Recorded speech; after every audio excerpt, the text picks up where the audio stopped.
शेतकरी बंधूंनो, तुम्ही पाहत आहात ते आता गाई, ते शेतकरी आहेत त्यांच्यापासून सगळं जाणून घेऊयात ते कितीला पडली गाय आणि गायची प्राइस. ही गाय कितीला पडली तुम्हाला? ही गाय आम्हाला 81,000. अच्छा, तर किती वेताची आहे गाय? आता कुठल्या सिमेंट्सची आहे? ABS. हां, अच्छा. दुधाची कॅपॅसिटी काय आहे याची? 40 लिटर. 40 लिटर. अच्छा, डॉक्टरांकडनं गाभण असले जर चेक करून घेतलात का? आता ही गाय कितीला पडली तुम्हाला? 85,000. हे किती वेताची आहे? ही दुसऱ्या वेताची आहे. तर मिल्क कॅपॅसिटी काय आहे याची? 40 लिटर. 40 लिटर. अच्छा, दोन्हीचे 40 लिटर आहेत का? ह्या तिसऱ्या गायचं काय आहे? 97,000ला. अच्छा, तुम्ही असे एकूण किती गाय घेतल्यात आता? 7 गाय घेतलेल्या. अच्छा. तर पुढचे किती वेताचे? आपण टोटल गाय दुसऱ्या वेताच्याच घेतलेल्या आहेत. सगळे दुसऱ्या वेताचे घेतल्यात. एकूण 7 गाय घेतलेल्या आहेत. बरं. तर शेतकरी मित्रांनो, यांची मुलाखत पाहूयात. नमस्कार. तर आपलं नाव आणि पत्ता सांगा. माझं नाव संजय जिल्हा. तुम्ही आता येऊन किती दिवस झाले? आम्हाला येऊन 4 दिवस. आता किती गाय खरेदी केली? 7. इथं हरियाणामध्ये येण्याचं कारण काय? कॉन्टॅक्ट कसं काय केलं तुम्ही? संदीप भाईसोबत मागच्या 1 वर्षापासून कॉन्टॅक्ट चालू होता. काय त्यांचं यूट्यूबवर बघितलं होतं त्याच्यावर. त्याआधी तुम्ही किती गाय घेतला? याआधी आपण फर्स्ट टाइम घेतलं. आज के किसान भाई आए, क्या बोलना चाहते हैं? मैं तो बोलना चाहता हूँ कि आप ज़्यादा यहाँ पे विजिट करें, गाय देखें. गाय नहीं, इन्होंने भाई कन्नड़ से आए हैं, महाराष्ट्र से.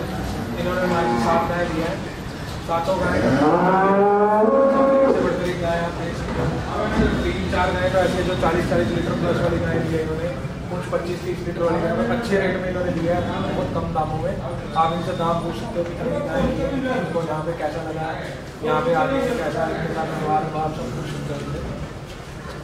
तर तुम्ही ह्या गायी घेतलात, तर गायी सगळं गाभण घेतलात का कसं? म्हणजे सगळ्या 7 महिन्याच्या गावात आहे. 2 महिने आपल्या इथं सेटअप करण्यासाठी लागतात.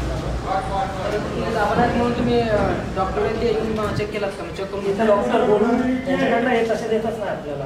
जोपर्यंत डॉक्टर कन्फर्म सांगत नाही तोपर्यंत आपल्याला काय देत नाही. बरोबर. तुम्हाला 7 गायी सगळे भेटल्या? 6.5 लाख. 6.5 म्हणजे कमीत कमी 80-90च्या आसपास मिळाला. गायचा मोठा परत 2 महिन्यानंतर विजिट आहे, परत 7 द्यायला. आता तुमच्या सध्या गोट्यावर किती गाय आहेत? आमच्या गोट्यावर फक्त 2 गाय आहेत. 7. तर जे शेतकरी पाहत आहेत त्यांना तुम्ही पंडित डेअरी फार्मला येण्यासाठी काय सांगू शकाल? इथं आले तर इथं काही प्रॉब्लेमच नाही. तुम्हाला आलं तर पूर्ण घरासारखंच व्यवहार येतं. असं नाही वाटलं तुम्हाला की आपण घरापासून वेगळे झालो. सकाळची चहा, दुपारचं जेवण, संध्याकाळचं जेवण, नाश्ता सगळं व्यवस्थित क्लिअर.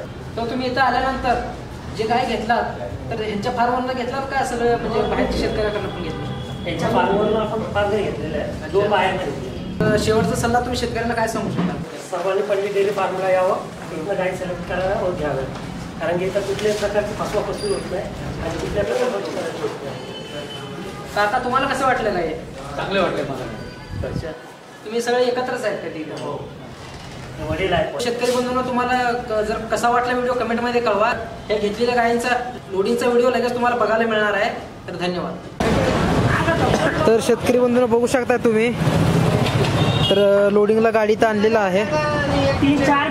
माती वगैरे व्यवस्थित केलेलं आहे व तसेच इथं चाऱ्याची व्यवस्था पण केलेली आहे वर. या गाडीमध्ये कमीत कमी 7 ते 8 गायी बसू शकतात. बघूया आपण लोडिंग ते कसं करतायत.